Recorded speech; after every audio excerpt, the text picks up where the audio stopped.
PSL এ রিশাদ হোসেনের bowling ঘূর্ণির কাছে অসহায় মুলতান সুলতানের ব্যাটসম্যানরা। মাত্র 20 রান খরচ করে তিনটা উইকেট শিকার করলেন রিশাদ হোসেন। বাংলাদেশি ডানহাতি এই লেগ স্পিন বোলার এবারে পাকিস্তানে আলো ছড়াচ্ছেন লাহোর কালান্দার্সের হয়ে।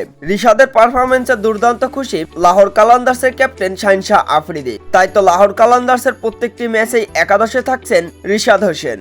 বল হাতে তিনটা উইকেট শিকারের পরে আবারও ব্যাট হাতে দুর্দান্ত রিশাদ হোসেন। মুলতান সুলতানের বোলারদের বিপক্ষে এই দিন ছক্কার বন্যা বয়ে দিয়েছেন রিশাদ হোসেন।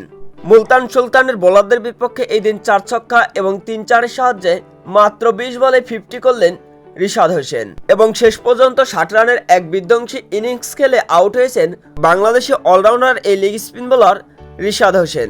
ব্যাটে বলে অলরাউন্ডিং পারফরমেন্স করে দলকে জেতাচ্ছেন রিশাদ হোসেনকে ছাড়া অবশ্য নিজেদের প্রথম ম্যাচে মাঠে নেমেই হারতে হয়েছিল লাহোর কালান্দার্সকে। এরপরে রিশাদকে মাঠে নামিয়ে পরপর টানা 3 ম্যাচ জয় লাহোর কালান্দার্সের। ইতিমধ্যে পিএসএল এর সর্বোচ্চ উইকেট শিকারী বোলারও বনে গিয়েছেন রিশাদ।